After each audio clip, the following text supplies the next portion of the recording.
நாளை நமதே தமிழ்நாடும் நமதே என்ற திருமண பிரச்சார கூட்டத்திற்கு வருகை தந்திருக்கும் அனைத்து தேசபக்தர்களையும் வணங்கி வருக வருகை நான் வரவேற்று ஒரு சில விஷயங்கள் மட்டும் நம்முடைய குழந்தைய ஒரு எதிர்கால கனவோடு தான் நம்ம வளர்க்கணுன்றதுக்காக ஒவ்வொரு விஷயமும் நம்ம பார்த்து பார்த்து செய்ய மிக முக்கியமானதுதான் கல்வி. நம்முடைய அப்பா அம்மாவும் படிக்கல, நம்மளும் படிக்கல, நம்ம குழந்தையாவது ஒரு அடுத்த கட்டத்துக்கு நகரணும்னா அவசியமானது கல்வின்றதுக்காக நம்ம கூலி வேலைக்கு போனாலும் தினம் அல்லோலப்பட்டாவது கூட நம்ம குழந்தைய என்ன பண்றோம், நம்ம படிக்க வைக்கிறோம்.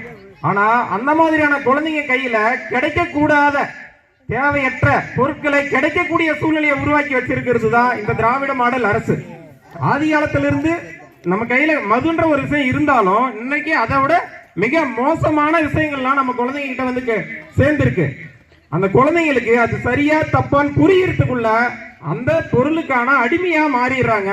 அடிமையா மாறினதுனால நம்முடைய அடுத்த சந்ததியே அழியக்கூடிய சூழ்நிலை இருக்குதுன்றதுதான் இந்த திராவிட மாடல் சாதனையா இருக்கு. நம்ம எல்லாருமே பார்த்து மனசளவுல அந்த வீடியோவில் பார்க்கும் போதே மனசு உடைஞ்ச போன ஒரு சம்பவம் தான் திருத்தணியில நடந்த சம்பவம். எல்லாருமே பார்த்திருப்பீங்க. அந்த சம்பவத்தை பார்க்கிற நமக்கே அவ்வளவு பதறது.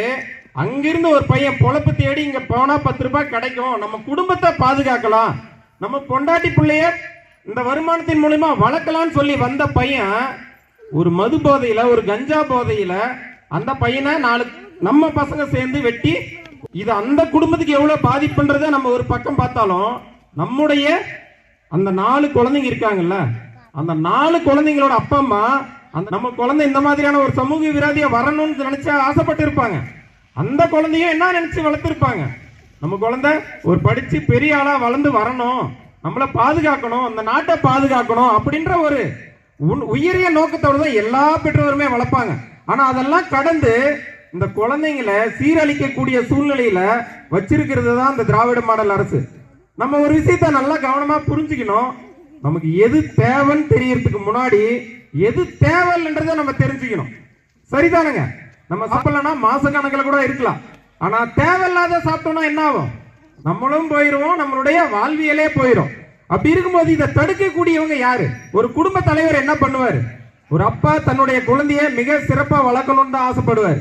ஆனா நம்முடைய முதல்வர் என்ன சொல்றாரு, என்ன எல்லாரும் அப்பான்னு கூப்பிடுங்க, உராமட்டு பிள்ளை எல்லாம் அவர் என்னன்னு கூப்பிடணுமா, அப்பான்னு கூப்பிடணுமா. ஆனா அந்த அப்பா பண்ற வேலை என்ன, நம்ம குழந்தைங்களுக்கு தேவையானதை கொடுக்காம, தேவையானது நம்ம எதை விரும்புறோம், கல்வியை விரும்புறோம், சுகாதாரத்தை விரும்புறோம், மருத்துவம் நமக்கு கிடைக்கணும்னு விரும்புறோம். ஆனா அதெல்லாம் கொடுக்கல. அவரு எதை தடுத்து கிடைக்க விடாம பண்ணணுமோ அதை தடுக்க வேண்டிய காவல்துறை என்ன செய்யுது? இந்த திராவிட மாடல் அரசு ஒரு ஐபிஎஸ் அதிகாரிய புரோக்கர் வேலை பார்க்க வச்சிருக்குதுங்க. அந்த புரோக்கர் வேலை என்ன பார்த்திருக்காரு, எந்த கான்ட்ராக்ட் யாருக்கு கொடுக்கணும், யாருக்கிட்ட கொடுத்தா கமிஷன் எங்க கொடுக்கணும், அந்த கமிஷன் யாருக்கு போய் சேரணும்ன்ற வேலையை பார்த்திருக்காரு. யாரு? நேருன்ற அமைச்சருக்காக அந்த ஐபிஎஸ் அதிகாரி இந்த புரோக்கர் வேலையை பார்த்திருக்காரு. இந்த நேருன்ற அமைச்சரை பத்தி ஏற்கனவே சொன்னாங்க. நம்ம குழந்தைங்க எல்லாம் திரும்ப படிக்க வைக்கிறோம் நம்ம சொல்றோம். அந்த படிப்பு வச்சா ஒரு தேர்வு வரும், அந்த தேர்வுல பாஸ் பண்ணா ஒரு அரசாங்க வேலை கிடைக்கும் அப்படின்றதுக்காக படிக்க வைக்கிறோம். ஆனா அந்த நேருன்ற அமைச்சர் என்ன செஞ்சிருக்காரு தெரியுங்களா? 20 லட்சம் 30 லட்சம் 10 லட்சம் குடுன்னு சொல்லிட்டு பணத்தை வாங்கின அந்த வேலையை கொடுத்துடுறாரு. அப்ப நம்மள மாதிரி ஏழை குழந்தைங்க படிப்பை நம்பியே இருக்கோம்ல, படிப்பையே கொடுத்துட்டா அவன் வளர்ந்துருவான்னு நம்ம நம்பி செலவு பண்ணி படிக்க வச்சிருக்கோம்ல, அந்த குழந்தை வேலை கிடைக்காம ஏற்கனவே கொள்ளடிச்சு வச்ச குடும்பத்தில இருந்து அந்த வேலைக்கு வந்தா அவங்க நம்ம மக்களுக்கான சேவையை செய்வாங்களா? அவங்க மறுபடியும் நம்ம கிட்ட 5000 கொடு, 10,000 கொடு, 2000 கொடு, ஓஏபி வேணுமா? ஓஏபின்றது என்னங்க? இல்லாதவங்க வயசான காலத்துல ஒரு 1000 ரூபாய் மாசம் வாங்கி அதுல இருந்து அவங்களோட வாழ்வாதாரத்தை பெருக்கிக்கணும், இல்ல அதை வாழ்வியல பாத்துக்கணும்ன்றதுதான். அதுக்கு 5000 கொடு, 10,000 கொடுக்க வேண்டிய சூழ்நிலை எங்க வருதுன்னா அந்த நேரு மாதிரியான அமைச்சர். நேரு மட்டும் அமைச்சர், அந்த மாதிரியான அமைச்சர் கிடையாதுங்க. அவர் மட்டும் கிடையாது. 10 ரூபாய் பாலாஜி கஷ்டத்துக்கு போய் சாயந்தரம் 150 ரூபாய் 100 ரூபான்னு வாங்கி குடிக்க போனா அங்க ஒரு 10 ரூபாய் 10 ரூபாயே சேர்த்து பல 1000 கோடி கொள்ளடிச்சு 1.5 வருஷத்துக்கு மேல ஜெயில இருந்து வந்தவருக்கு மறுபடியும் அமைச்சர் பதவி கொடுத்தாங்க.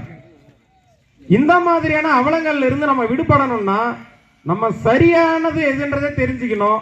அப்ப சரியில்லாததை நம்ம ஆழமா புரிஞ்சுக்கணும். புரிஞ்சுக்கிட்டதானே நம்ம அதுல இருந்து விலகி நிக்க முடியும். அப்படி இல்லைன்னா நம்ம என்ன பண்ணுவோம், திரும்ப அவங்க கொள்ளடிச்சு வச்சிருக்கிற பணத்தை நம்ம கிட்ட 1000மோ 2000மோ இப்ப கொடுத்தாங்கல்ல 5000 என்னத்துக்கு, இந்த மாதிரியான அவலத்துல இருந்து நம்ம விடுபடணும்னா ஒரு நல்லாட்சி தேவை.